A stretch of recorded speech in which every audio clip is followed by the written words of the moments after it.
열왕기상 27장 1절로 10절까지의 말씀을 한 절씩 교독하기를 원합니다. 제가 먼저 1절 읽습니다.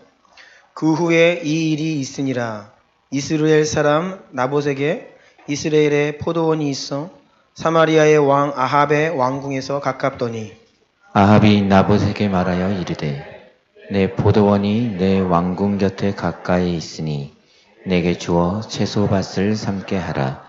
내가 그 대신에 그보다 더 아름다운 포도원을 내게 줄 것이요 만일 내가 좋게 여기면 그 값을 너에게 주리라. 나봇이 아합에게 말하되 내 조상의 유산을 왕에게 주기를 여호와께서 금하실지로다 하니 이스라엘 사람 나봇이 아합에게 대답하여 이르기를 내 조상의 유산을 왕께 줄 수 없다 하므로 아합이 근심하고 답답하여 왕궁으로 돌아와 침상에 누워 얼굴을 돌리고 식사를 아니하니 그의 아내 이세벨이 그에게 나와 이르되 왕의 마음에 무엇을 근심하여 식사를 아니하시나이까. 왕이 그에게 이르되 내가 이스라엘 사람 나봇에게 말하여 이르기를 내 포도원을 내게 주되 돈으로 바꾸거나 만일 네가 좋아하면 내가 그 대신에 포도원을 내게 주리라 한즉 그가 대답하기를 내가 내 포도원을 내게 주지 아니하겠노라 하기 때문이로다. 그의 아내 이세벨이 그에게 이르되 왕이 지금 이스라엘 나라를 다스리시나이까. 일어나 식사를 하시고 마음을 즐겁게 하소서. 내가 이스라엘 사람 나봇의 포도원을 왕께 드리리이다 하고 아합의 이름으로 편지들을 쓰고 그 인을 치고 봉하여 그의 성읍에서 나봇과 함께 사는 장로와 귀족들에게 보내니 그 편지 사연에 이르기를 금식을 선포하고 나봇을 백성 가운데에 높이 앉힌 후에 두 사람을 그의 앞에 마주 앉히고 그에게 대하여 증거하기를 내가 하나님과 왕을 저주하였다 하게 하고 곧 그를 끌고 나가서 돌로 쳐 죽이라 하였더라. 아멘. 아멘.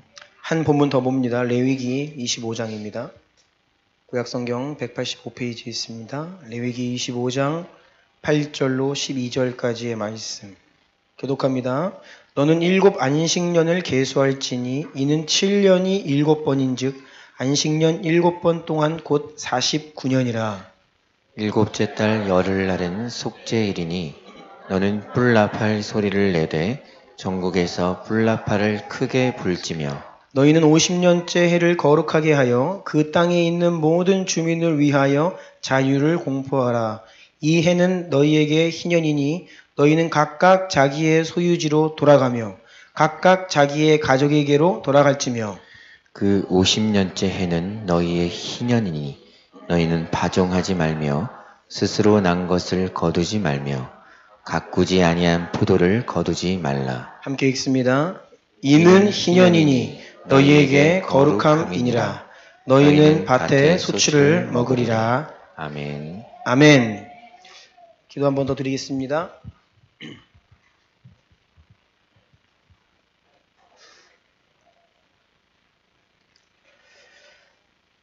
존귀하신 주님, 하나님은 너무나 영광스럽고 위대하신 만왕의 왕이시고 만주의 주이십니다. 하지만 세상은 하나님을 잊고 하나님이 없다 하고 하나님을 대적하여 멸망의 길로 다름질하고 있음을 봅니다. 주님, 이 어두운 마지막 때를 살아가는 저희 성도들, 그리스도의 몸된 교회, 그리스도의 신부들이 오직 진리의 말씀과 성령으로 충만하여 거룩하게 구별되고 또한 우리 스스로만 구별될 뿐 아니라 우리에게 주신 영혼들을 구원하며 땅끝까지 복음을 증거하라 하신 주의 사명을 힘있게 감당하기를 원합니다. 우리에게 주신 약속은 위대한데 우리의 모습은 연약하오니 이 시간 진리의 말씀으로 우리에게 소망과 능력을 더하여 주시옵소서. 이해하는 마음, 지혜와 계시의 영을 부으사 진리의 말씀을 온전히 깨닫고 분별하고 지금 여기에서 우리 각자와 우리 교회와 또 인민족 가운데 살아가는 우리 한 사람 한 사람에게 주시는 주의 음성을 분명히 듣고 순종케 하옵소서. 이 시간을 성령님께 의탁하며 주의 보혈로 덮으며 흑암의 세력이 예수 그리스도의 이름으로 떠나가며 오직 주님 홀로 힘있게 역사하시기를 기대합니다. 예수 그리스도의 그 존귀하신 이름으로 기도드리옵나이다. 아멘. 아멘. 성경을 보면 아무도 너희를 가르칠 필요가 없고 너희 안에 있는 기름 부으심이 너희를 가르친다 했습니다. 여러분 모두 안에 성령님의 기름 부으심이 있습니다. 그래서 여러분은 성령의 지혜를 힘입어서 하나님의 말씀을 깨달을 수 있죠. 네. 그리고 야고보서 말씀에는 누구든지 지혜가 부족하거든 후히 주시고 꾸짖지 아니하시는 하나님께 구하면 지혜를 주신다 하셨습니다. 그래서 우리 주변에 있는 분들께 이렇게 축복했으면 좋겠어요. 당신은 지혜로운 자입니다.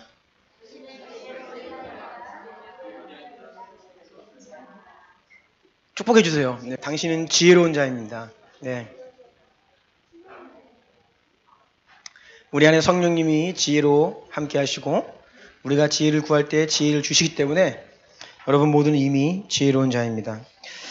제가 왜 이 말씀을 드리냐면 오늘 시대적 이슈 12번째 시간인데요. 경제적 압박이라는 소주제로 세 번째 불로소득과 토지 공개념 제도라는 제목으로 말씀을 나누겠습니다.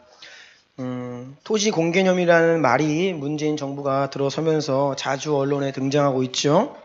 지난주에도 주중에도 여당 대표 이해찬 의원이 이 토지 공개념이라는 말을 꺼냈습니다. 그래서 여러분들이 이 말을 지금 자주 듣고 계신데 도대체 이것이 무엇인지 또 믿음의 사람들로서 이것을 어떻게 평가하고 바라보며 또 우리가 어떻게 기도해야 되는지에 대해서 방향성을 잡으시기를 또 기대하는 마음으로 또 우리가 나누고 있는 경제와 관련되어 있는 긴밀히 연관된 내용입니다. 그런데 이 내용이 주일 설교 시간에 다루기에는 매우 부담스러운 주제이고 내용입니다. 한 번의 설교로는 턱도 없고요. 이 두세 번을 계획해도 쉽지 않은 주제입니다. 단순하지 않고 사실 이 배후에 흐르는 영적인 원리들과 가르침들은 성경 전체에서 우리에게 말씀하고 계시는 이 하나님의 그 복음의 핵심적인 내용들입니다. 그래서 오늘 또 다음 주 또 더 나아가면 그 다음 주까지 이 내용에 대해서 계속해서 살펴볼 것입니다. 오늘 나누는 내용의 개념이 좀 생소하거나 또 여러분들 적지 않은 분들은 저게 무슨 말인가 또는 이해되지 않는다 또는 동의가 안 된다 라고 반응을 하실 수도 있습니다. 저는 지난 10여 년 정도 이 주제에 대해서 관심을 가져왔고 또 제가 이 설교를 준비하면서 신학대학원 다닐 때 제가 연구 과제 제출했던 걸 살펴보니까 이 주제로 제가 레포트도 내고 그랬어요. 교수님이 국악학 교수님이 아무 주제나 잡고 본문을 잡고 연구 과제 내라 그러면 저는 꼭 오늘 읽었던 이 본문 희년, 면제년, 안식년 이 가운데 있는 이 나봇의 포도원 사건 이것들을 연구해서 이제 레포트를 제출하기도 했는데요. 그만큼 저의 관심 분야인데 제 기억으로는 지난 5년 동안 우리 주남교회에서 제가 이 부분에 대해 설교한 적이 한 번도 없습니다. 제 마음에는 이 내용들로 가득한데 쉽지 않고 또 굉장히 방대한 내용들이라 섣불리 말씀을 나누지 못하다가 오늘 또 하나님 주신 마음과 또 우리가 나누고 있는 메시지 흐름 가운데 그리고 또 우리나라에서 이 개념들이 지금 계속 오르락내리락 하고 있고 또 많은 부분 오해가 있고 또 우리가 예의주시하면서 조심스럽게 바라봐야 될 부분도 있기 때문에 오늘 다루게 되었습니다. 그래서 제가 좀 부담스러운 마음 때문에 여러분 서로를 지혜 있다라고 축복해 주시기를 부탁드린 겁니다. 여러분 반드시 이해할 수 있고 반드시 이 내용들을 하나님의 마음으로 이해할 수 있다고 확신을 하고 나아갑니다. 그래서 혹여라도 오늘 내용이 조금 생소하고 이해 안 돼도요. 너무 걱정하지 마십시오. 다음 주 계속 제가 비슷한 내용들을 좀 더 깊은 차원에서 이렇게 같이 풀어드리고 함께 살펴보기를 원합니다. 그리고 제가 꼭 부탁드리는 것은 오늘 설교는 모두가 다 주중에 다시 한번 들으셔야 됩니다. 그래야 오해가 없고 또 오늘 설교만 듣고 끝나면 또 큰일 납니다. 왜냐하면 더 중요한 내용들이 다음 주에 이어지기 때문에 특히 또 섭리적으로 다음 주는 추석이잖아요. 추석절인데 이 추석절과 이 희년은 굉장히 깊은 연관관계가 있고 이것이 예수 그리스도의 다시 오심과 긴밀히 연관되어 있는 진리들입니다. 그래서 제가 나름대로 어떻게 하면 이것들을 여러분들에게 잘 소화하실 수 있도록 전할 수 있을까 고민을 많이 하면서 준비했는데요. 모쪼록 주님께 의탁하면서 나아갑니다. 1번입니다. 나봇의 포도원 사건. 지금 우리가 읽은 열왕기상 21장 본문은 이스라엘의 분열 왕국 시대입니다. 첫 번째 이스라엘의 왕, 사울 왕, 다윗, 솔로몬. 여기까지는 통일 왕국이었죠. 그런데 솔로몬의 아들 르호보암 때에 유다 지파를 중심으로 한 남유다와 여로보암을 중심으로 한 다른 지파들이 연합하여서 북이스라엘로 이렇게 남북이 분열되었습니다. 지금은 이 분열 왕국 시대의 한복판이에요. 남유다에는 다윗에게 주신 하나님의 언약을 기억하며 더러 선한 하나님을 경외하는 왕들이 등장하여서 개혁도 하고 하나님께 돌이키기도 하고 회개도 더러더러 했습니다. 그런데 북이스라엘은 거의 모든 왕이 악했습니다. 물론 그들이 하나님을 모르는 자들은 아니었지만 대부분 배교했고 타협했고 이방신을 섬기는 그러한 왕들이었어요. 그런데 그 가운데에서도 북이스라엘의 6번째 왕이었던 오므리, 그리고 오므리의 아들 7번째 왕 아합, 소위 이것이 성경에서 말하는 오므리 왕조 시대입니다. 가장 악한 시대입니다. 그리고 이 아합 왕의 아내는 그 이름 유명한 이세벨.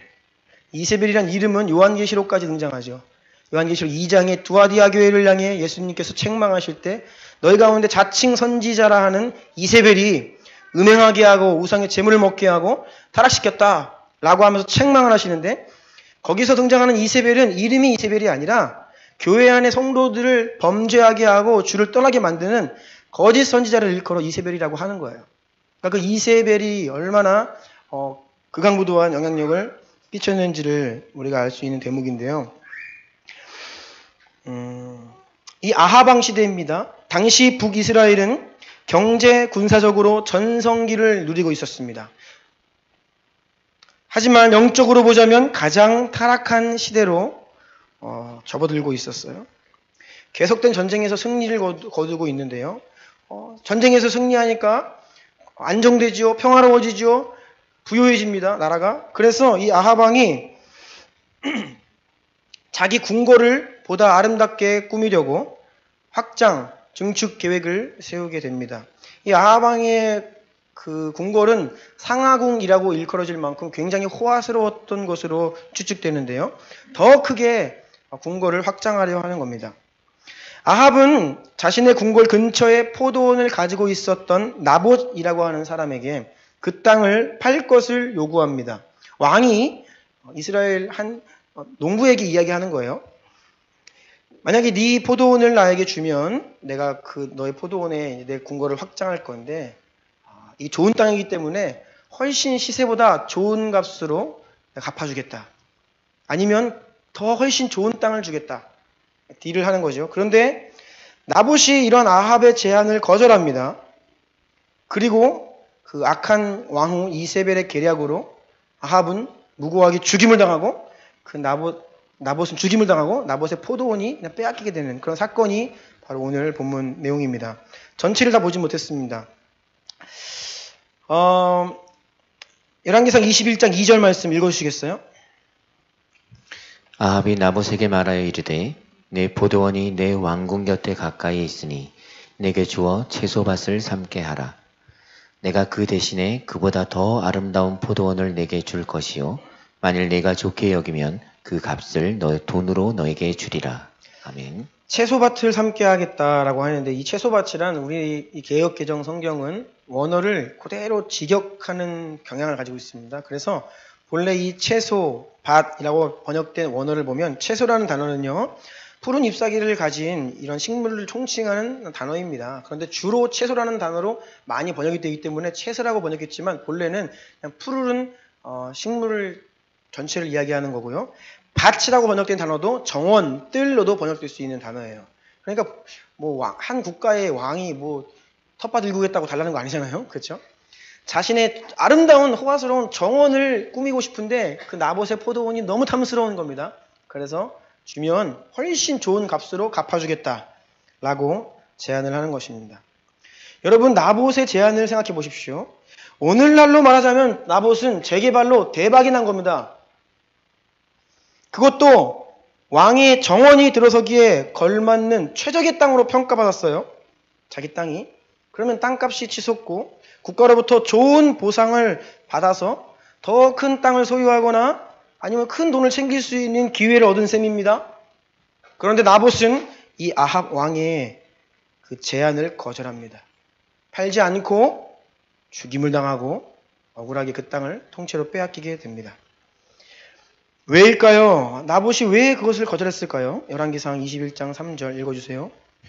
나봇이 아합에게 말하되 내 조상의 유산을 왕에게 주기를 여호와께서 금하실지로다 하니.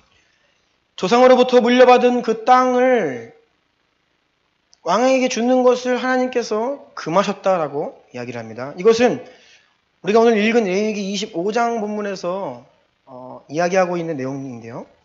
레위기 25장 23절 우리가 다 읽지 못했지만 같이 한번 읽어보겠습니다. 시작. 토지를 영구히 팔지 말 것은 토지는 다 내 것임이노라. 아멘. 하나님께서 이스라엘 백성들에게 이스라엘 가나안 땅을 각 지파 가문별로 아주 공평하게 분배해 주셨습니다. 그리고 그 토지를 팔지 말라. 이유는 토지는 여호와의 것이다. 하나님의 것이다 라는 말씀이에요. 이것은 단순하게 땅 팔지 말라라는 것이 아니라 이 말씀을 이해하기 위해서는 이 이면에 굉장히 깊은 하나님 나라의 경제 정의와 긍휼과 자비의 법이 담겨 있는데 오늘 그것을 좀 살펴보려고 합니다. 가로 4번입니다. 오늘 본문은 사실 상충되는 두 가지 경제법의 대립입니다. 한 가지는 본래 이스라엘 백성들에게 주어졌던 하나님의 희년 제도. 이것을 무너뜨리려고 하는 바알의 지주 제도. 정의로운 하나님 나라의 희년 경제법과 바알을 섬기던 이웃나라 페니키아. 이 페니키아라는 나라는 두로와 시돈이라고 하는 주요 도시가 있죠. 도시국가들의 연합체입니다. 해상무역을 너무나 잘해서 굉장한 부귀영화를 누리던 페니키아. 그래서 이 두로와 시돈이라는 국가는 부의 상징입니다. 잘 사는 도시국가들이었어요. 그래서 예수님께서도 이스라엘 백성들에게 심판을 선포하실 때 너희가 당할 심판이 두로와 시돈이 당할 것보다 더 크다. 이 말은 두로와 시돈이 늘 부귀영화 가운데 그 부유함과 안락함에 취해서 하나님을 잊고 살고 뿐만 아니라 특별히 그곳에는 이 지주제도라는 것이 있었는데 소수의 가진 자들이 절대 많은 땅을 소유하고 사람들을 억압하는 이러한 그 정의가 시행되지 않는 나라였습니다. 그래서 늘 두로와 시돈은 소돔과 고모라처럼 하나님의 심판받을 대상이라는 것이 사람들의 인식이었는데 예수님께서는 예수 그리스도를 거절하고 있는 이스라엘 백성들을 향하여서 너희가 받을 심판은 두로와 시돈이 당할 것보다 더 크다라고 비유적으로 말씀하시는 겁니다. 자, 희년제도와 지주제도인데 어떻게 그럼 이웃나라에 있던 페니키아에서 통용되던 바알을 섬기던 바알 종교 그 지주제도가 이스라엘에 들어왔느냐. 열왕기상 16장 30절부터 읽어주시겠어요? 오므리의 아들 아합이 그의 이전의 모든 사람보다 여호와 보시기에 악을 더욱 행하여 느밧의 아들 여로보암의 죄를 따라 행하는 것을 오히려 가볍게 여기며 시돈 사람의 왕 엣바알의 딸 이세벨을 아내로 삼고 가서 바알을 섬겨 예배하고 사마리아에 건축한 바알의 신전 아래 바알을 위하여 제단을 쌓으며 또 아세라 상을 만들었으니 그는 그 이전에 이스라엘의 모든 왕보다 심히 이스라엘 하나님 여호와를 노하시게 하였더라. 아멘. 오므리 왕조라고 했습니다. 오늘 아합 왕의 아버지가 오므리 왕입니다. 이 오므리는 북이스라엘의 번영을 굉장히 가져온 왕인데 특별히 그는 외교 관계에 능숙했습니다. 이웃나라 페니키아 국가가 해상무역으로 돈이 많으니까 그 나라랑 친하게 지내는 겁니다.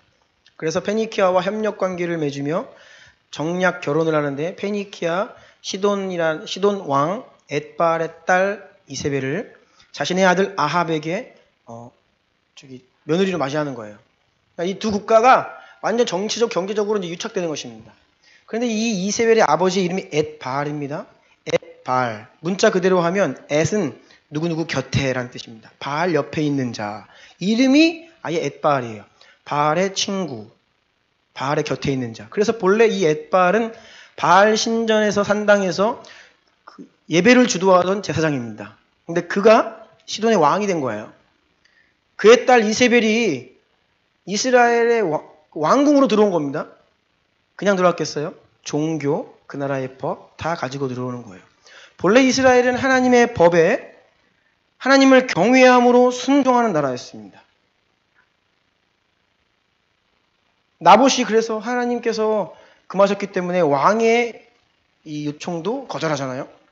그런데 더 우리가 눈여겨볼 것은 이 아합 왕이 자기의 명령을 거절하는 나봇이라고 하는 그냥 일개 그 농민의 그 반응 앞에 마음앓이를 합니다. 이게 원래 이스라엘 백성들이에요. 왜요? 하나님의 말씀을 왕이고 국민이고 시민들이고 다 순종을 해야 되는데 그 이유는 여호와를 경외하기 때문입니다. 그런데 이세벨이 옆에서 딱 보고 있으니까 웃기는 거죠. 우리나라에서는 그렇게 안 하는데 왕이 한마디 하면 법인데 당신이 지금 왕이냐 채통을 지켜라. 내가 해결하겠다. 그러면서 거짓 증인 2명 세워서 나봇 죽여버리고 그 땅 빼앗는 것입니다. 그러면서 이제 이스라엘의 질서를 무너뜨리고 그 바알의 이 지주제도를 가지고 들어오는 거예요. 열왕기상 21장 25절 다 같이 읽어볼까요? 시작! 예로부터 아합과 같이 그 자신을 팔아 여호와 앞에서 악을 행한 자가 없음은 그를 그의 아내 이세벨이 충동하였음이라. 아멘. 네, 이세벨이 충동한 것입니다. 바알 종교와 법들을 가지고 들어온 거예요. 그래서 여러분 이 구약의 아합 시대는 굉장히 본문이 깁니다. 열왕기 상부터 열왕기 하 초반에 걸쳐서 보통 왕들이 한 장 등장하고 끝나버리는데 굉장히 많은 분량 등장을 합니다. 하나님께서 하고 싶은 말씀이 많은 겁니다. 그리고 이때 등장하는 선지자가 엘리야입니다. 그리고 그 타락의 중점에서 등장하는 사건이 나봇의 포도원 사건입니다. 그래서 이것은 나쁜 왕이 그냥 한 명 죽인 사건이 아니라 이것은 완전 하나님 나라의 경제법과 이 국가 체제를 흔들어 놓는 단적인 예를 보여주는 사건이에요. 그리고 더 후에 가서는 엘리야가 바알 선지자들과 대결을 벌이잖아요. 이 모든 것들이 하나님께서 이 타락한 이스라엘을 심판하시는 어떤 그 내용들인데요. 다음 페이지가 2번입니다. 하나님 나라의 경제법, 안식년과 신년제도. 신년제도에 대해서 좀 먼저 살펴보기를 원합니다. 제가 여러분들께 어저께 다 카톡을 보내드렸죠.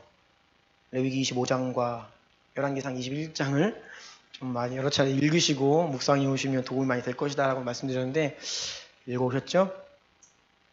네. 네? 못 보셨어요? 그러니까 이 카카오 플러스 친구를 아직 등록 안 하신 분들이 계신 것 같아요. 제가 공지를 드렸는데. 자. 괜찮습니다. 네. 이 안식년과 희년은 같이 묶여갑니다. 그래서 원래 이 레위기 25장과 신명기 15장을 좀 잘 읽으셔야 되는데요. 그래서 꼭 부탁드릴게요. 오늘 설교는 주중에 업로드되면 꼭 다시 들으시고요. 이 레위기 25장, 신명기 15장 좀 몇 차례 더 읽으시고 묵상하시고 다음 주에 오셔야 또 우리가 계속해서 말씀을 이어갈 수 있습니다. 안식년이라는 것이 있어요. 안식년은 7년마다 돌아오는 안식년인데 이 내용이 레위기 25장 4절과 5절에 있습니다. 읽어주시겠어요? 일곱째 해에는 그 땅이 쉬어 안식하게 할지니 여호와께 대한 안식이라. 너는 그 밭에 파종하거나 포도원을 가꾸지 말며 내가 거둔 후에 자라난 것을 거두지 말고 가꾸지 아니한 포도나무가 맺은 열매를 거두지 말라. 이는 땅의 안식년임이니라. 예, 아멘. 여러분 안식년, 안식일 이거 이해할 때 오늘날 좀 잘못 이해하고 있어요. 뭐 하지 말라, 뭐 하지 말라, 일하지 말라, 뭐 하지, 음식하지 말라, 뭐 다니지 말라. 자꾸 말라 금지 규정이 있는 안식년, 안식일 생각하는데 그게 아닙니다. 오해하는 것이에요. 안식년, 안식일이란 그날 우리가 땀 흘려 수고하지 않아도 넉넉히 먹고 살 수 있는 은혜를 주시는 거예요. 그래서 굳이 일할 필요가 없이 쉬는 겁니다. 쉬라는 거예요. 하나님의 공급을 의지하며 그날은 쉬라는 겁니다. 안식년에는 농사 짓지 말라는 것입니다. 그럼과 동시에 이 땅이 쉬는 겁니다. 농사를 지어보신 분도 알겠지만 매년 비료를 주고 막 해야 돼요. 왜요? 땅이 기력이 없어지니까. 그래서 1년 동안 푹 그냥 내버려두면 땅이 기력을 회복하고 그리고 뭐 포도나무, 무화과나무 본래 심겨있던 곳에는 손을 대지 않으면 자연스럽게 열매가 맺히겠죠. 그것들을 추수를 거두지 말라는 것입니다. 너희 땅에 우거하는 나그네, 개, 고와 불쌍한 이들과 그걸 나누라는 거예요. 그러니까 안식년은 이런 해입니다. 1년 동안 모두가 들판에 자연스럽게 맺히는 열매들을 먹을 수 있고 그것을 나누고 땅에 쉬고 사람들이 만약에 안식년을 지키면 6번째 해에 소출을 2배를 줘서 너희가 넉넉히 안식년을 지킬 수 있도록 내가 약속하겠다. 이게 바로 안식년입니다. 여러분 이런 안식년, 그래서 안식일도 여러분 이런 개념에서 잘 생각하셔야 돼요. 뭐 주일날 뭐 우리가 뭘 안 하고 영업을 안 하고 돈을 안 벌고 이게 뭐 하지 말라는 차원이 아니라 우리가 그런 하나님의 그 영적 원리 가운데 들어가면 그날 굳이 일하지 않고서도 하나님 공급하신다는 거예요. 그러면 7일 열심히 일하는 사람 6일 일하고도 똑같은 수익을 주겠다. 사실 이것이 안식년, 이 안식일에 담겨있는 하나님 마음인데요. 어쩌록 쉬라는 것입니다. 또 그것뿐이 아닙니다. 신명기 15장 1절 2절 읽어주세요. 매 7년 끝에는 면제하라. 면제의 규례는 이러하니라. 그의 이웃에게 구워준 모든 채주는 그것을 면제하고 그의 이웃에게나 그 형제에게 독촉하지 말지니 이는 여호와를 위하여 면제를 선포하였습니다. 아멘. 신명기 말씀에서는 안식년을 면제년이라고 이야기합니다. 왜냐하면 그 면제년에는 저당권을 포함한 모든 부채가 탕감되고 노예는 해방됩니다. 7년에 한 번씩 오는 이 안식년에는 이런 일이 일어나요. 여러분 이런 나라에 살고 싶지 않으십니까? 네? 올라가는 전세값 때문에 전세 자금 대출 받고 애들 대학 보내려고 학자금 대출 받고 빚은 막 쌓여 있는데 7년이 도래하면 다 탕감해 준대요. 빚이 없는 걸로 준답니다. 이런 꿈 같은 나라에 살고 싶죠. 네. 되게 허무맹랑해 보이지만 이것이 하나님 나라의 경제법이었습니다. 7년마다 한 번씩 빚을 탕감해 주는 거예요. 가로 2번입니다. 더 나아가서 이제 희년입니다. 희년은 7번째 안식년 다음에예요. 자, 안식년이 7년에 한 번씩 옵니다. 그럼 안식년이 7번 지나면 7, 7에 49년이죠. 지난 50년째 해가 바로 희년입니다. 희년이 되면 빚만 탕감받고 종이 노예가 해방되는 수준이 아니라 모든 이스라엘 사람들은 본래 하나님께서 그 가문에게 주신 조상으로부터 물려받았던 토지를 되찾게 됩니다. 하나님께서 가나안 땅을 각 지파 가문별로 매우 공평하게 땅을 분배해 주셨습니다. 그러니까 보통 이 이스라엘 백성들은 태어나면서부터 자기 가문에게 속한 땅이 있습니다. 적지 않은 땅일 겁니다. 그런데 이 50년이라는 세월 속에 살다 보면 뭐 이런 일 저런 일 있고 때로는 여러 가지 사정에 의해서 그것들을 누구에게 빌려주거나 또는 팔거나 뭐 이런 일들이 발생할 수 있다는 거예요. 그런데 사실상 이스라엘 백성들에게는 매매라는 개념이 없습니다. 왜냐하면 토지를 영구히 팔지 말라. 이것은 누군가에게 이것을 양도했다 하더라도 이 희년이 도래하면 다시 되찾아오는 거예요. 그래서 이스라엘 안에서 여러 가지 사정에 의해서 토지를 거래를 할 때에는 다음 희년까지 빌려주는 개념입니다. 그래서 남은 희년까지 몇 년 남았는지를 계산해서 그 땅의 가치와 곱하기 몇 년 남은지를 해서 그 값을 지불하고 희년까지 빌려 사용하는 개념이에요. 그리고 희년에 나팔이 불리면 본래 할아버지, 할머니 또 우리 아버지가 나에게 물려주셨던 우리 가문의 땅, 그런데 내가 이런저런 이유로 사고를 치고 뭐 무슨 일 때문에 빼앗겼던 땅을 다시 되찾는 겁니다. 50년에 한 번씩. 하나님께서 이스라엘 모든 가문에게 허락하신 이 토지는 굉장히 상징성이 있는데 이것은 모든 사람이 성실하게 땀 흘려 일하여 정당한 대가를 얻을 수 있도록 하신 인간에게 있어서 이 기본권이다, 이것이 토지다라고 말씀하시는 거예요. 여러분, 땅을 가지고 있는 것과 갖지 못한 것의 차이. 내가 땅을 일정 부분 소유한다는 것은요, 내가 열심히 일하면 일한 만큼의 정당한 소득을 받을 수 있다는 것입니다. 왜? 내 땅이니까. 그런데 이것이 남의 땅이잖아요. 남의 땅에서 내가 소작농으로 아니면 이것을 임대해서 일을 하면요, 내가 아무리 열심히 일을 하여도 얻은 결과에 많은 부분들을 지주에게 빼앗깁니다. 이따가도 좀 나누겠지만 본래 우리나라는 6.25 이전에, 이승만 대통령 이전에 우리나라는 지주나라였어요. 대부분의 농민들이 1년 열심히 농사 짓고 그 수술을 해가지고 곡식을 팔면요, 거의 절반 이상, 많게는 70%까지 떼었습니다. 지주들에게. 그리고 농민들은 자기가 열심히 일하는 것의 대가에 좀 이렇게 좋은 주인만, 땅 주인만 나면 한 절반, 나쁜 주인만 나면 한 20%, 30%밖에 자기 몫을 못 가져가는 그런 불의한 일들이 일어난다는 것입니다. 그래서 하나님께서는 각 가문과 지파에게 허락하신 땅을 팔지 말고, 여기는 이 땅은 너희 가문이 평생 땀 흘려 일했을 때에 정당한 대가를 얻을 수 있는 기본권이다 라고 해서 주시는 거예요. 그래서 매매하지 말라 하시고, 어떤 사정 때문에 매매를 했을 때에는 50년마다 다시 그 가문으로 이 땅을 되찾게 하심으로 계속해서 이 경제 정의를 회복시켜 주시는 겁니다.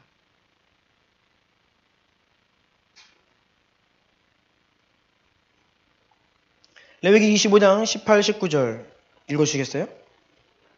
너희는 내 규례를 행하며 내 법도를 지켜 행하라.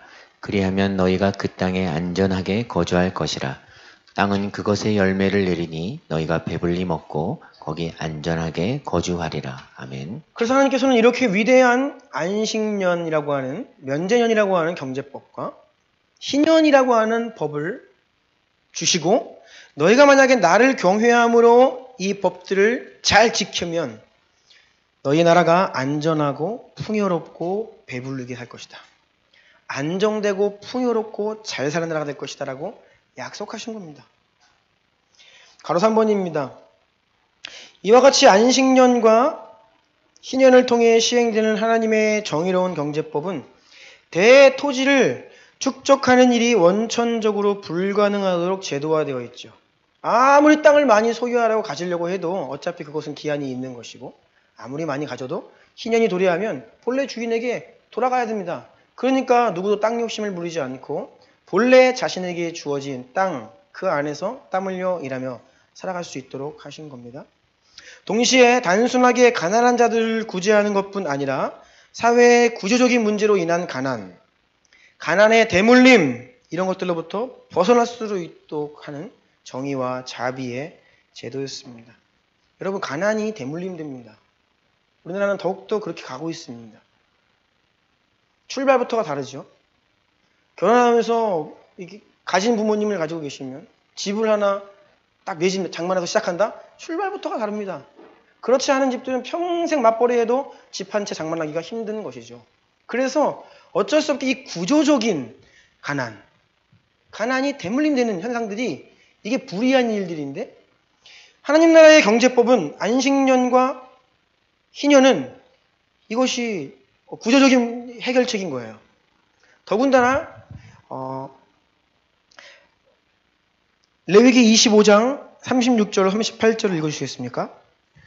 너는 그에게 이자를 받지 말고 내 하나님을 경외하여 내 형제로 너와 함께 생활하게 한 것인즉, 너는 그에게 이자를 위하여 돈을 구워주지 말고 이익을 위하여 내 양식을 구워주지 말라. 나는 너희의 하나님이 되며 또 가나안 땅을 너희에게 주려고 애굽 땅에서 너희를 인도하여 낸 너희의 하나님 여호와이니라. 아멘. 이 돈을 구워준다. 그리고 구워진 돈이 갚지 못할 때는 면제년이 되었을 때 그것을 탕감해주는, 이것이 참 위대한 법입니다. 여러분, 이 당시에 돈을 꾼다는 개념은 우리 지금 시대랑은 조금 다른 차원이에요. 우리는 여러 가지 이유들로 대출을 받는데, 당시에는 누군가에게 돈을 빌린다는 것은 생존이 안 된다는 겁니다. 자기 땅을, 가문의 땅을 다 잃어버리고 이제는 생존이 안 될 때 돈을 꾸게 돼 있어요. 오늘 먹을 게 없을 때 나의 옷이나 무언가를 저당 잡혀가지고 돈을 꾸게 됩니다. 당시의 옷은 우리 같은 여러 벌 입는 옷이 아니라 평생 한 벌 가지고 입는 통으로 된 가죽옷입니다. 옷이 비싸고 옷이 많으면 부자입니다. 예수님께서도 말씀하실 때 뭐라 그래요? 이웃의 옷을 저당 잡았으면 그 저녁이 되기 전에 돌려주라고 그러잖아요. 왜냐하면 그거 없으면 그 밤에 추워서 삶이 고단해지는 것입니다. 생존권의 문제 있어요. 누군가에게 저당을 잡혀서 돈을 꾼다는 것은요, 먹고 살기가 어렵다는 것입니다. 그러면 누군가는 지금 오늘 먹고 살기가 힘들어요. 돈을 누군가에게 꿔야 됩니다. 반면에 또 어떤 사람은 상대적으로 조금 부유해요. 재산이 조금 있습니다.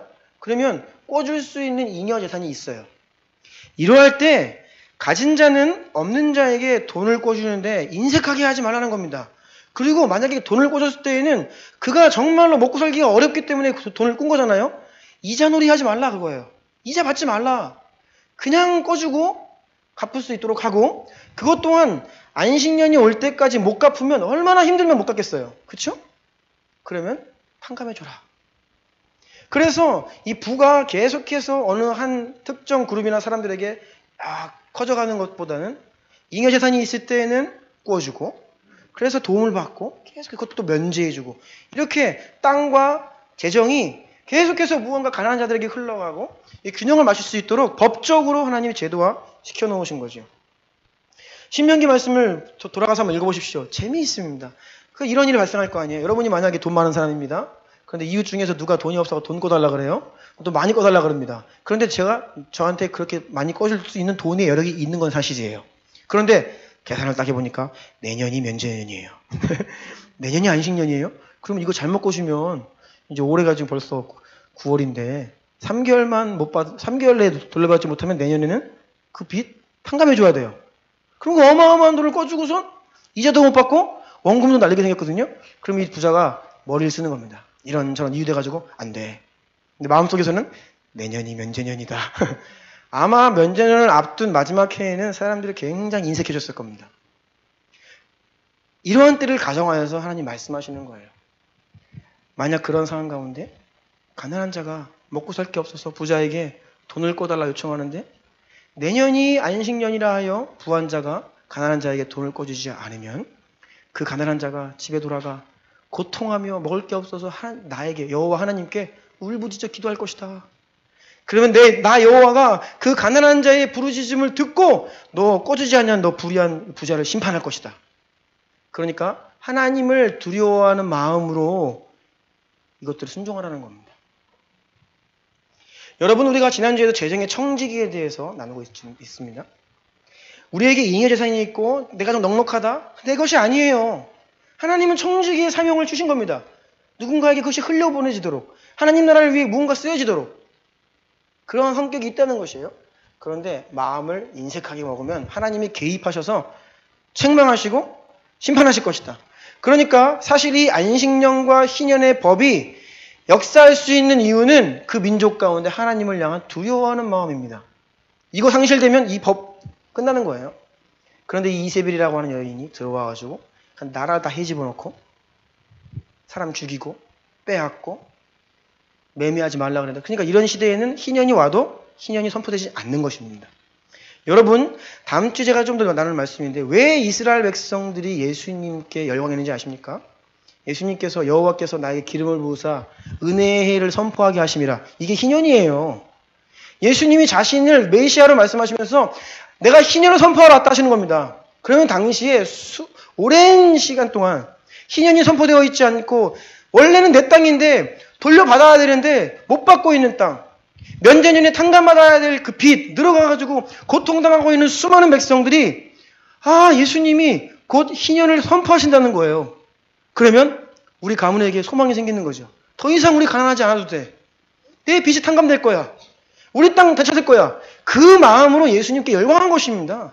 그래서 예수님께서 예루살렘 성에 입성하실 때 사람들이 막 호산나 외치는 거예요. 그런데 그렇게 기대했던 예수님께서 십자가를 지시니까 다 떠나버리죠. 아니었다야. 왕으로 군림하셔가지고 정치적 해방을 희년을 선포하실 줄 알았는데 아니었어요. 그래서 사람들이 실망한 것입니다. 다 떠나갔죠. 그만큼 사람들이 억눌린 사람들, 고통하는 사람들, 가난한 자들의 마음 가운데 이러한 이 시대에 정의롭지 못한 일들이 만연했다는 것입니다. 그래서 선지서들을 보면 예레미야, 이사야 그리고 소선지서들을 보면요. 다 사실 이 내용입니다. 우리는 너무나 이 성경을 영적으로 해석하고 있어요. 회개하라, 돌이켜라. 그런데요. 사실 여호와를 떠나 바알을 숭배하던 이스라엘 백성들의 문제는 그들의 삶 가운데에서 면제년을 실천하지 않고 희년을 실천하지 않고 가진 자들은 더 가지려 하고 가난한 자들이 압제당하고 있는 그러한 사회의 문제들을 지적하시면서 회개하라는 것입니다. 여호와의 법으로 돌아오라는 거예요. 그런데 이 기득권들은 이것을 영적으로 해석합니다. 그리고 이 로마의 기독교가 들어가고 로마 국교화되면서 다 영적으로 희석되었습니다. 왜요? 로마의 가진 자들 다 이 기독교인이 되었는데 그들은 이런 말씀들을 다 영적으로 희석화시켰습니다. 자신들이 무슨 일을 하는지도 아마 몰랐을 겁니다. 그런데 그런 하나님의 나라의 법을 따르지 않는 것은 바로 바알주의였다는 것입니다. 성경은 계속 부하려 하지 말라는 거예요. 기본적으로 땀 흘려 일하고 정당한 대가를 받을 수 있는 자신의 토지가 있어야 합니다. 그리고 그 가운데 상대적으로 부하게 된 자는 계속해서 그 물질을 가난한 자에게 인색하지 말고 흘려보내라는 것이죠. 빌려주고 이자 받지 말고 못 갚으면 탕감해주고 때가 되면 돌려주고 종들은 해방시키고.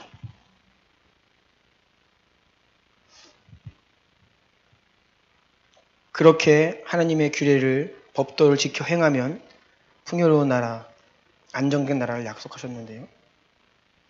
그래서 제일 밑에 있는 미가서 4장 4절 읽어주시겠습니까? 각 사람이 자기 포도나무 아래와 자기 무화과나무 아래에 앉을 것이라. 그들을 두렵게 할 자가 없으리니 이는 만군의 여호와의 입이 이같이 말씀하셨습니다. 이 본문은 바로 하나님의 정의가 시행되는 나라의 모습입니다. 하나님의 정의가 시행됨으로 그 나라가 안정되고 풍요롭게 된 나라를 일컬어 성경은 뭐라고 이야기하냐면 사람들이 각기 자기 포도나무 아래, 자기 무화과 나무 아래에서 거하게 될 것이다. 서로를 초대하게 될 것이다. 이런 본문들이 구약에 많이 등장합니다. 자기 포도나무입니다. 자기 무화과 나무예요.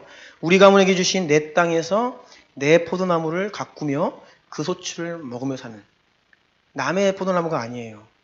소장농이 아니라는 겁니다. 그리고 이것이 넉넉하여서 모든 나라 가운데 풍요로움이 있을 거다라고 약속을 하시는 거예요. 이것이 바로 희년과 안식년이 시행되는 나라의 모습입니다. 자, 그런데 이것은 성경의 이야기이고 참 오래전 일이고 오늘날의 세상은 전혀 그렇지 않죠. 정반대. 우리는 하나님 나라의 제도가 법이 아닌 오늘날은 전 세계가 다 바알주의로 흘러가고 있습니다. 본래 하나님의 법외로 시작했던 나라들도 이 경제법이 다 바알주의화 되어가고 있습니다. 왜냐하면 부한 자들은 더 부의시려 해요. 그래서 법을 바꾸고 계속해서 땅을 가지고 계속해서 건물을 늘려가려고 합니다. 그러면서 이제 경제적으로 이 불이한 일들이 벌어지는데요. 자, 큰 3번입니다. 불로소득과 토지 공개념 제도. 어느 시대나 국가를 막론하고 가진 자들의 관심은 더 많이 가지고 자신들의 재산과 기득권을 지키고 더욱 견고해야 하는 것에 있다. 이것이 여러분 성령이 그 10년 가운데 있는 코이노니아의 사람들과 성령이 계시지 않는 육신의 사람들의 차이점입니다. 성령님이 그 안에 계시는 하나님의 사람들은 하나님께서 주신 자신의 것을 나누는 삶을 살아요. 청지기로. 그런데 믿지 않는 사람들은요, 무언가가 주어지면 이것을 견고히 하기 원하고 더 갖기를 원합니다.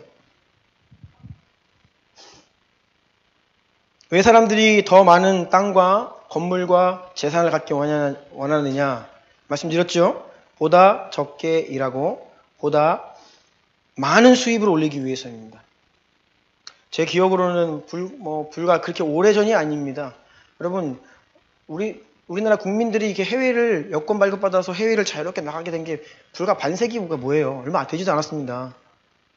그런데 이제는 해외여행 대부분 가고요. 그런데 만약에 내가 좀 더 적게 일하고 많이 벌 수 있다라고 하면 겨우 휴가 내가지고 몇 년에 한 번 외국 나가는 게 아니라 가고 싶으면 나가고 골프 치러 나가고 뭐하고 가고 할 수 있는 거예요. 어떻게 하면요? 적게 일하고 많이 벌 수 있으면요. 이게 요즘 젊은 세대들의 꿈이라는 거예요. 하지만 성경에서는 모든 사람에게 얼마만큼의 땅이 필요하고 얼마만큼의 건물이 필요한가? 그가 살 집이 필요하고요. 땀 흘려 일함으로 먹고 살 수 있는 땅이 필요하다. 내가 땀 흘려 일할 수 있는 공간이 필요하다. 이 정도를 말씀하신다는 거예요. 그 이상의 잉여, 가옥, 주택, 땅, 건물들은 하나님이 불의하다 하십니다. 그것이 탐욕이다 말씀하세요. 이사야 5장 8절 이러한 바알주의가 횡행하던 이스라엘 백성들에게 하나님께서 말씀하시는 내용입니다. 읽어주세요. 가옥에 가옥을 이으며 전투에 전투를 더하여 빈 틈이 없도록 하고 이 땅 가운데서 홀로 거주하려 하는 자들은 화 있을진저. 아멘. 예레미야 말씀도 읽어주십시오. 우리로 치부하는 자는 자고새가 낳지 아니한 알을 품 같아서 그의 중년에 그것이 떠나겠고 마침내 어리석은 자가 되리라. 아멘. 불의로 치부한다라는 것은 땀 흘려 버는 것이 아니라 불의하게, 그러니까 불로소득을 이야기합니다. 그렇게 하는 것은 자기가 낳지 아니한 알을 품는 자고새와 같다라고 말씀하고 계십니다. 가로 2번입니다. 사람이 땀 흘려 얻은 대가는 수고한 사람이 받아야 할 당연한 몫입니다. 하지만 여러분, 땅값이 올라가서 돈을 번다라고 할 때 그것은 자신이 노력한 대가가 아닙니다. 주변에 빌딩이 들어서거나 좋은 시설들이 들어오거나 도로가 없던 황무지에 도로가 건설되거나 상하수도 이런 공공 기반 시설들이 들어오고 개발이 되면서 땅값이 올라가죠. 땅 주인은 사실 그것을 위해서 한 일은 없어요. 그래서 그 이익분은 사실 다른 사람의 노력, 더 엄밀히 얘기하자면 지역사회나 국가가 한 일입니다. 그것은.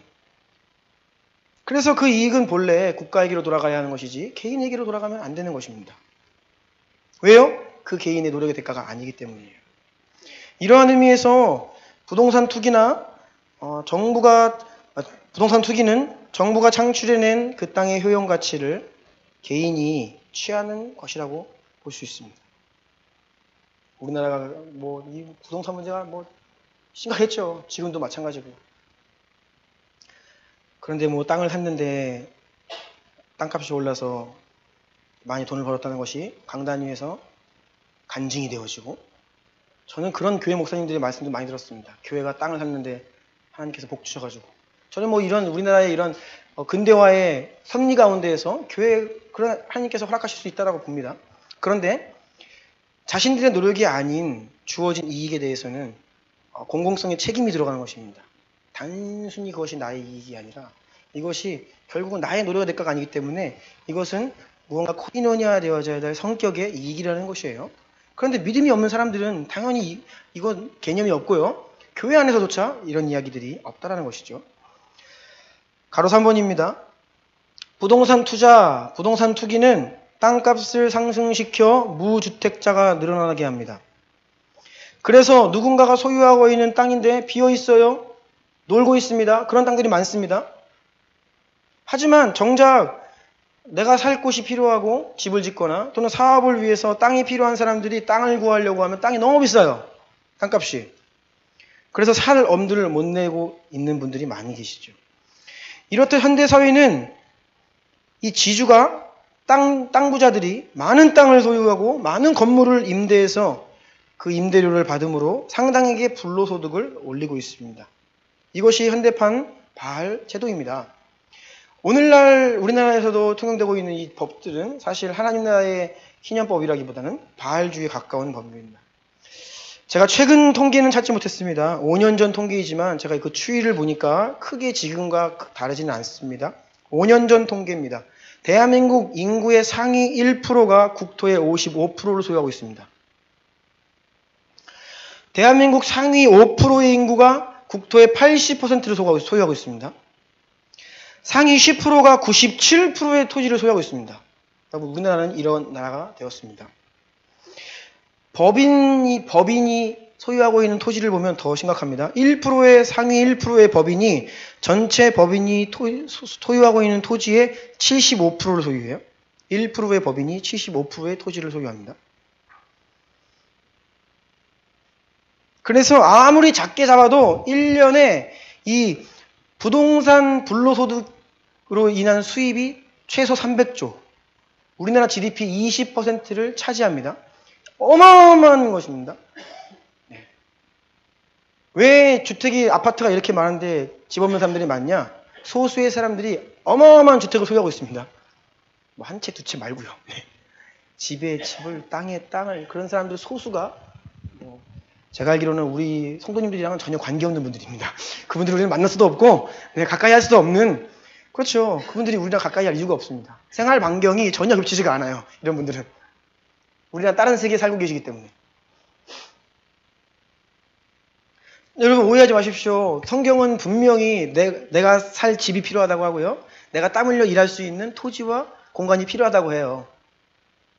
보통 일반 사람들이 소유하고 있는 집 한 채 뭐 그거 가지고서 막 어떻게 할까? 저 이거 말씀드리는 것이 아닙니다.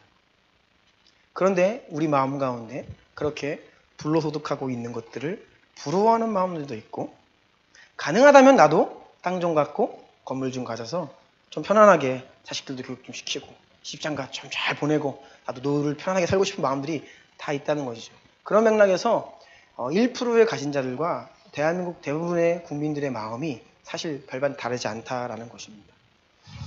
성경은 일을 하지 않고 돈을 벌거나 건강하게 일을 할 수 있음에도 불구하고 남에게 의지하며 살아가는 것을 죄라고 이야기합니다. 비도덕한 일이라고 분명히 이야기합니다.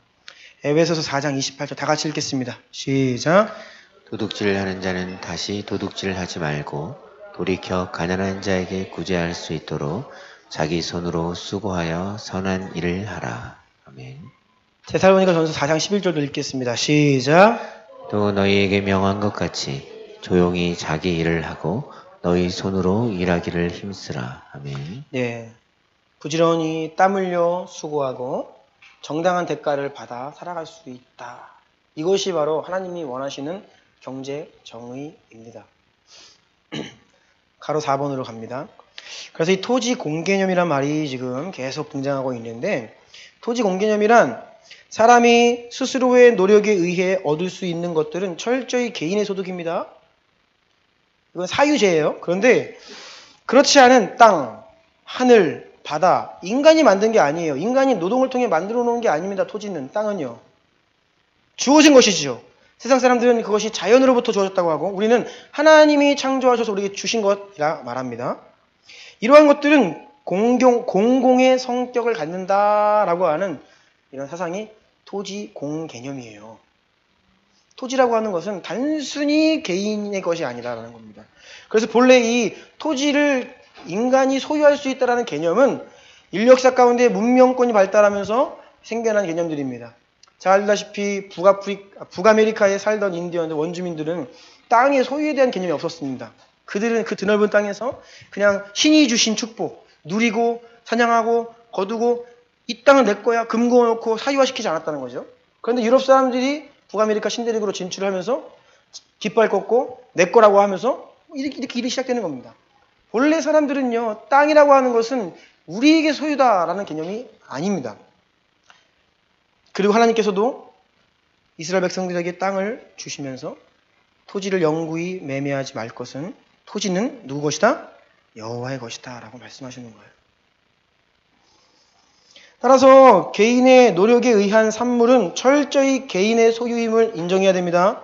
하지만 토지라는 것은 사적 재화로서의 성격도 있지만 동시에 공적 재화로서의 성격도 고려되어야 한다라는 것이 토지 공개념입니다. 그런데 이 토지 공개념을 지금 이야기하니까 오해들이 많이 있습니다. 토지 공개념이 무슨 공산주의다 또는 사유재산을 몰수하려는 것이다. 이런 말들은 굉장히 오해 또는 의도가 있는 말들입니다. 여러분, 역대 대한민국 정부를 다 보면 보수 진보할 것 없이 다 이 토지 공개념을 이야기했고 우리나라 헌법에도 이것이 가치가 반영되어 있습니다. 여러분, 토지 공개념 누가 제일로 강력하게 시행했냐 한 분 뽑으라고 하면 누구예요?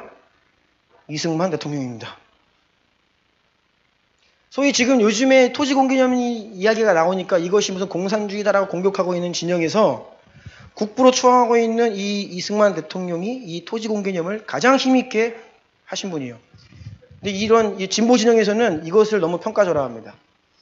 이 이승만 대통령이 우리나라 농지개혁을 하지 않았으면 우리는 다 공산화되었습니다. 한반도 전체가 다 북한 손에 들어갈 뻔했습니다.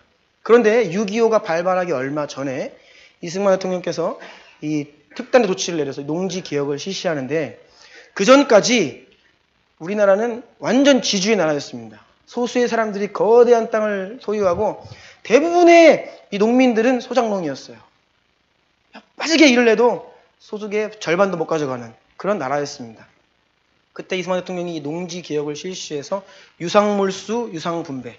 북한은 무상몰수, 무상분배였습니다. 북한은 뭐예요? 돈도 주지 않고 다 뺏었습니다. 그리고 공짜로 다 나눠줬어요. 근데 이게 거짓말이었죠. 결국은 다 뺏겼죠. 그러니까 거짓말을 한 겁니다. 그런데 이승만 대통령은 돈을 보상해주면서 땅을 다 걷어들여서 모든 사람들에게, 원하는 사람들에게 이거를 돈 주고 이제 다시 나눠줬다. 이것이 농지개혁의 이제 핵심인데요. 그러면서 한 사람이 3정보 이상의 땅을 갖는 것을 제한했습니다. 제가 보니까 1정보는 3,000평입니다. 지금. 그래서 보통 한 가구가 먹고 살기 위해서는 농사를 짓는다고 기준으로 할 때 한 3,000평이 필요하다고 봐요. 3,000평의 땅이 있어야 농사를 지으면서 먹고 살 수 있다고 보는데 9,000평의 땅을 1인이 소유할 수 있는 것을 제한을 시켰습니다. 모든 국민들에게. 그러니까 이것이 누구 특정한 사람이 과도한 땅을 소유하는 것을 금지시켰고, 그래서 이 법을 이제 시행했는데 몇 개월 되지 않아 6.25 전쟁이 발발했습니다. 이것을 시행하지 않았으면 국민들의 민심이 다 북한 공산주의 쪽으로 쏠려서 다 적화되었을 것입니다. 그런데 이 사람들의 지지를 얻었고, 그리고 이 이승만 대통령의 농지개혁과 6.25 전쟁을 통해 기존에 우리나라를 쥐어잡고 있던 지주층들이 다 무너졌습니다. 그래서 6.25 전쟁 이후에 다시금 재편된 거예요, 땅이. 이것이 한강의 기적을 이루는 경제발전의 초석을 다져놓은 것입니다. 여러분, 못 사는 나라의 특징은 무엇인지 아십니까? 소수의 사람들이 막대한 땅을 가지고 있습니다. 그러면 이게 굉장히 비효율적이 되고요. 가난한 사람들이 생겨나고요. 그냥 잘 먹고 잘 사는 사람 몇 명만 잘 살지 그 나라는 후진국이 됩니다. 그런데 이 토지법이 잘 실행되는 나라는 땅이 조그마고 열악한 환경 가운데 있어도 잘 살게 돼요. 그래서 우리나라 정부 이승만 대통령도 이런 토지 공개념을 강력하게 하신 분이다라고 말씀드렸고, 지금 우리나라에 있는 그린벨트 이런 게 다 토지 공개념에서 나오는 거예요. 개인이 소유하고 있는 사유주의입니다. 그런데 공공의 이익을 위해서 그린벨트를 묶어버립니다. 개발을 못하게 하고 사고 파는 것을 제한해요. 왜냐하면 땅은 개인의 것이기도 하지만 국가가 볼 때 이 공공의 성격이 있다는 것입니다. 그래서 그린벨트 같은 것으로 이렇게 제한을 하는 거예요. 노태우 정부 때에는 세 가지 법이 있었습니다. 토지 소유 상한제, 토지 초과 이득세, 개발 부담금제. 이런 것들이 다 토지 공개념의 가치 가운데 나온 법들입니다. 가로 5번으로 가볼까요? 다음 페이지 마지막입니다, 이제. 헨리 조지라는 분이 계신데, 이분이 이제 이 토지 공개념과 이 토지 공개념의 가치 위에서 토지 가치세를 고안해낸 분인데요. 책도 있고 저희 교회에 다 있습니다. 이번에 연설문도 있는데 대단한 하나님의 사람이고 위대한 경제학자입니다. 이 헨리 조지는 이 토지 가치세를 고안해내었는데, 토지세는 성경의 원칙, 즉 정의로운 희년 제도를 현 시대에 맞게 적용할 수 있는 가장 좋은 방법이라는 것을 이 경제법을 연구를 해서 이걸 정책을 내놓은 거예요. 제도를. 그래서 하나님을 모르는 일반 세속 국가라고 하더라도 이 법을 따르면 마치 안식년과 희년을 시행하는 것과 비슷한 효과를 발휘하여서 경제의 정의가 시행되고 나라가 잘 먹고 잘 살게 되고 안정되고 빈부의 격차가 굉장히 이게 해소되는 좋은 법이라는 것이죠. 그런데 이것이 굉장히 허무맹랑하게 들릴지 모르겠지만 우리나라도 사실 그래서 이승만 대통령 시절에 이러한 가치에 의해서 나라가 재편되었기 때문에 경제성장의 발판을 마련한 것이고요. 실제 세계 역사 가운데 뉴질랜드, 덴마크, 싱가포르, 홍콩, 대만 이런 나라들이 이 헨리 조지의 경제법을 취하여서 발전한 나라들입니다. 그런데 모든 나라들의 특징, 이 헨리 조지의 토지 공개념 사상을 가지고 부하게 된 나라들은 또 그 가운데에서 누군가가 재산이 많아지고 부하게 되잖아요. 그러면 이 가진 자들의 문제는 더 가지려 한다는 거예요. 그래서 뭘 하냐? 그들이 가진 권세를 가지고 정치권에 진출을 하고 이런 정경 유착을 통해 이 법이 바뀌어요. 그래서 결국은 땅을 더 많이 가질 수 있도록 법이 바뀌는 것입니다. 그래서 우리나라 또한 지금 반세기 만에 다시 지주국가가 되었다는 것입니다.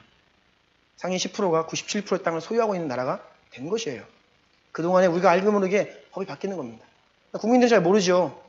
이런 거대 세력들은 언론을 쥐고 있고 정치권을 쥐고 있습니다. 같이 움직이는 거예요.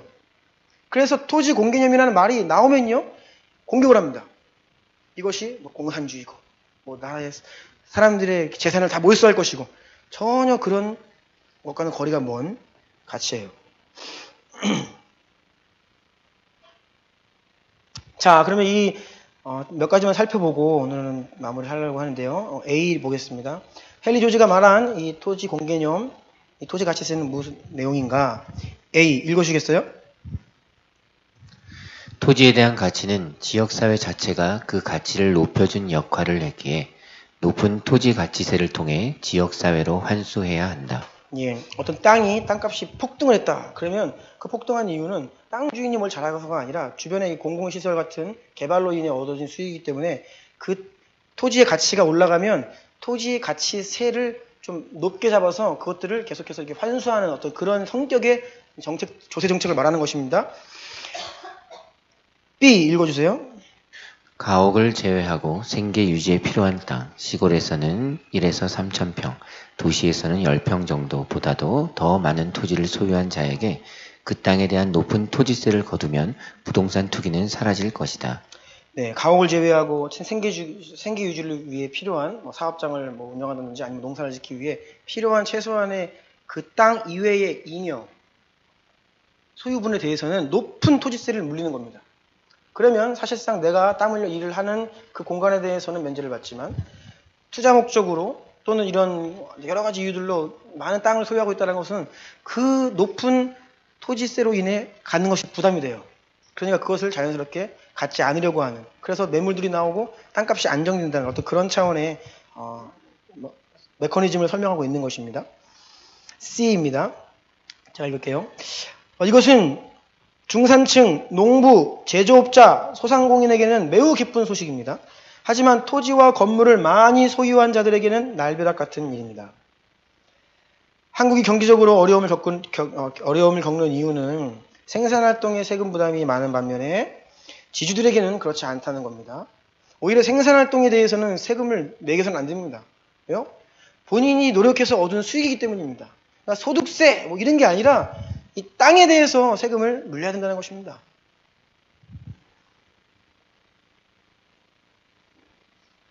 그리고 이 땅의 가치에 따라서 이 아주 높은 토지세를 물리면 임대료가 내려가게 되는데 그 이유는 뭐냐면 높은 임대료를 받는다는 것은요, 이 땅의 가치를 말합니다.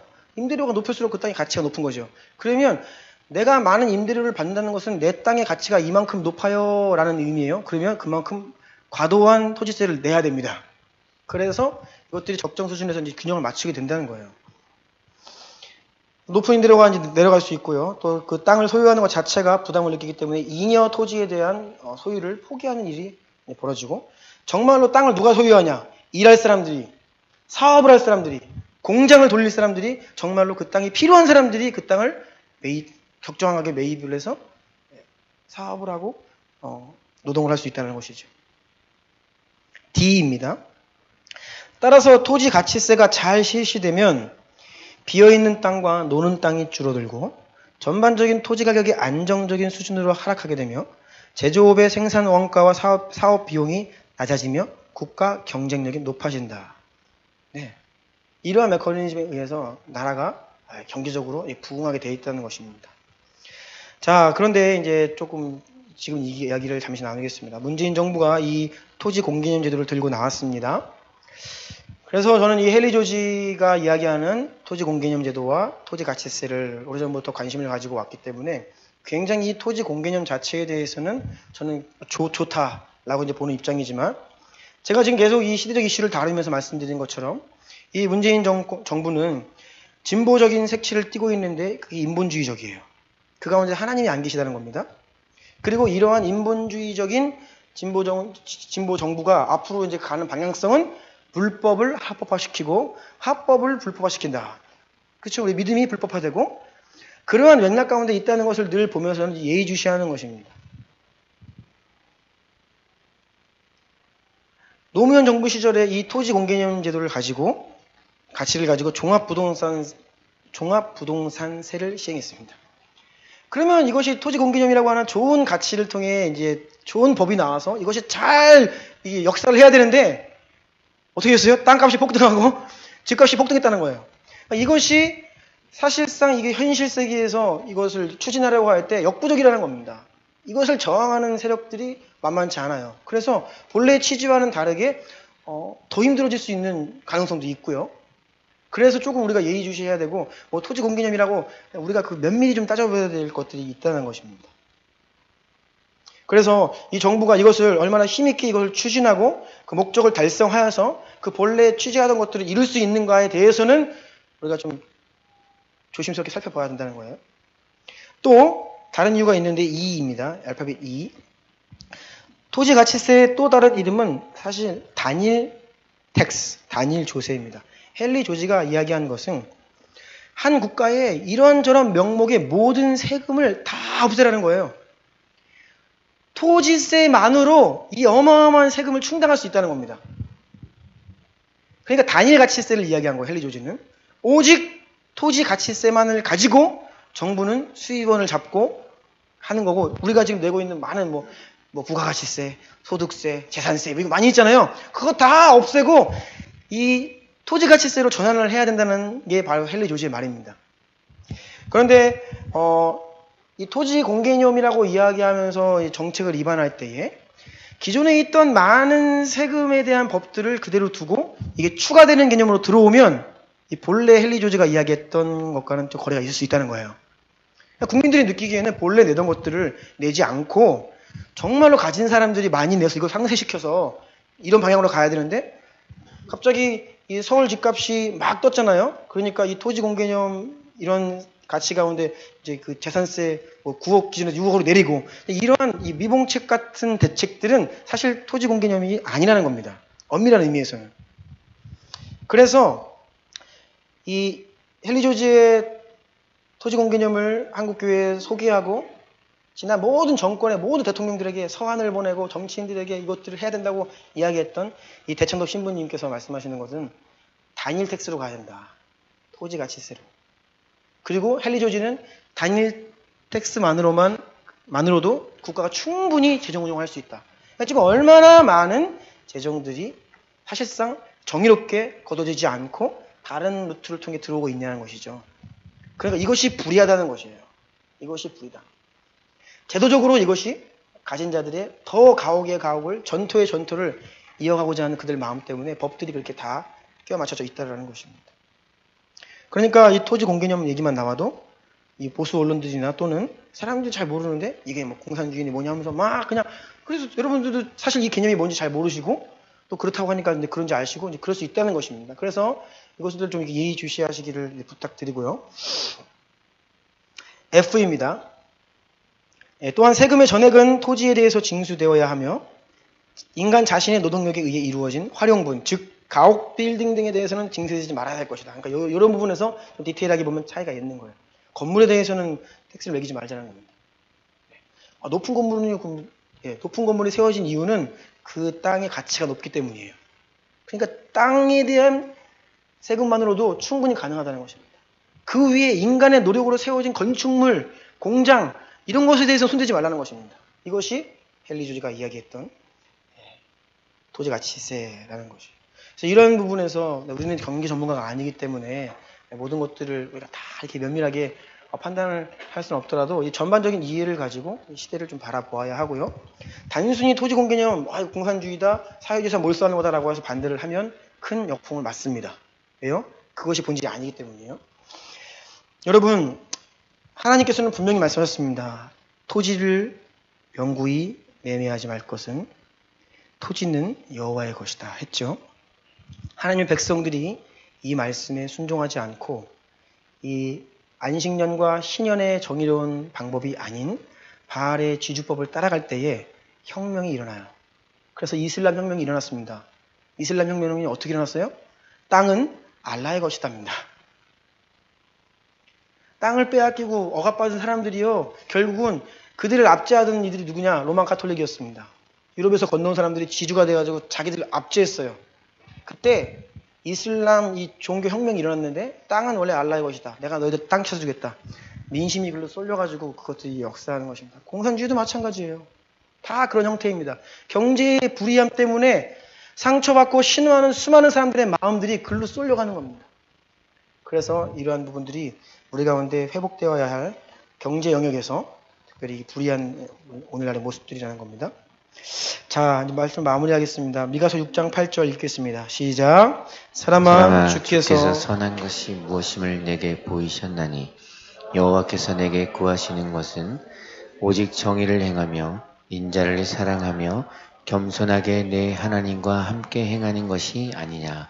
아멘. 그래서 이 미가서는 이 오므리의 율례를 따라가는 이스라엘 백성들을 향한 하나님의 경고고 메시지들이었는데요. 그 가운데 이 미가서 6장 8절 말씀을 우리가 잘 봐야 됩니다. 세 가지를 말씀하셨습니다. 정의를 행하는 것과 인자를 사랑한다. 이 인자는 긍휼을 베푼다. mercy라고 했죠. 긍휼을 베푸는 삶, 자비로운 삶, 그리고 하나님과 함께 행하는 것. 이 세 가지를 말씀하고 있는데요. 순서가 첫 번째가 정의, 두 번째가 긍휼, 자비, 세 번째가 하나님과 동행하는 것입니다. 정의라고 하면요, 주님께서 이것을 말씀하는 것은 바알법을 따르지 말고 여호와의 희년법을 행하라. 이게 정의입니다. 오늘날로 이야기하자면 국가적이고 법적인 차원에서 보다 근본적으로 이 경제 문제가 해결되는 방향이 바로 정의를 행한다에 해당되고요. 두 번째, 인자를 사랑하라, 긍휼을 베풀라. 이것은 불쌍하고 가난한 자들을 구제하는, 어떻게 보면 좀 미봉책에 불과하죠. 이것은 가난한 자들을 좀 돕는 수준입니다. 구조적인 근본적인 대책이 아니라. 그 두 번째고요. 세 번째가 바로 하나님과 함께 행하는, 예수님의 이름으로 행해지는 모든 종교적인 측면을 이야기하는 거예요. 우리로 이야기하자면 교회를 섬기고 교회에 헌금하고 이런 것들입니다. 그런데 주님께서는 이 순서를 정의와, 두 번째가 자비와 긍휼, 세 번째가 직접적인 교회와 관련되어 있는 것을 이야기하셨어요. 그런데 오늘날의 교회, 현대 교회는 거꾸로 됐습니다. 무엇을 제일 먼저 이야기하죠? 교회에게 잘해라. 두 번째, 불쌍한 사람들을 돕고 구제하는 것들도 좀 이야기합니다. 마지막 세 번째를 이야기하지 않죠. 이것이 오늘날의 문제입니다. 왜냐하면 구약의 말씀이 너무나 영적으로 우리에게 다가와 있기 때문입니다. 오늘 말씀 여기서 마무리하겠습니다. 조금 어려운 내용일 수 있는데요. 저는 오랜 시간 동안에 성경을 전제로 하고 헨리 조제가 이야기했던 것들을 틀을 가지고 세상을 바라보면 정말로 그러하구나라는 것을 알 수 있는데요. 여러분, 오늘날 얼마나 우리 가운데 많은 불의함들이 있습니까? 근데 보통 국가가 내놓는 대책들이요, 이 근본적인 거 손을 하나도 못 대요. 다 미봉책입니다. 그러니까 해결이 안 되는 겁니다. 무슨 대책 나온다고 부동산이 잡힙니까? 안 돼요. 이건 땅 문제거든요. 그런데 이것을 접근하기 어려운 이유는 다 정경유착이 되어 있다는 것이에요. 하나님께서 우리나라에 또 긍휼 베푸사 정의로운 일들이 법적으로 제도적인 차원에서 이루어지기를 또한 원하지만, 다음 주에 나올 내용인데요. 그런데 초대교회는 나라가 바뀌고 국가가 바뀌는 걸 기대하고 기다린 것이 아니라 공동체 안에서 성령님이 임하시니까 이 희년이 일어납니다. 성도들 스스로가 법이 이야기하지 않는데도 불구하고, 제도가 이야기하지 않는데도 불구하고 코이노니아하고 자기의 재산을 교회에 내어드리고 불쌍한 자들을 돕고, 이런 일들이 교회 안에서 일어나잖아요. 한번 기도합시다. 우리가 날로 갈수록 경제적인 압박 가운데 있습니다. 돈 때문에 힘들어하지 않는 가정들이 없습니다. 그래서 우리의 마음 가운데 좀 더 벌고 싶고 편안하고 싶고 이 돈에 대한 욕심들, 더 가지려 하는 마음들이 오늘날 이 시대에 모든 사람들의 마음을 사로잡고 있는데, 여러분, 이때에 성경이 말하고 있는 이 정의, 인색하게 굴지 말라, 넉넉히 구워주라, 그것을 면제해주라, 그리고 먹고 살 수 있도록 본래의 땅을 회복시켜주라 말씀하시는 하나님의 자비로운 마음들이 오늘날 이 마지막 때 살아가는 우리에게 어떻게 실천될 수 있고 어떻게 이루어질 수 있는지를 우리가 기도했으면 좋겠어요. 국가적으로도 이루어지길 원합니다. 그런데 주님의 관심은 교회 안에 있습니다. 성령 받은 우리 어떻게 살 것인가. 오늘 말씀 가지고 좀 하나님 주신 마음으로 한번 기도하겠습니다. 주의 뜻 앞에 우리의 인생이 조명되게 하시고 주님께 순복함으로 주를 따르게 하소서. 한번 기도하겠습니다.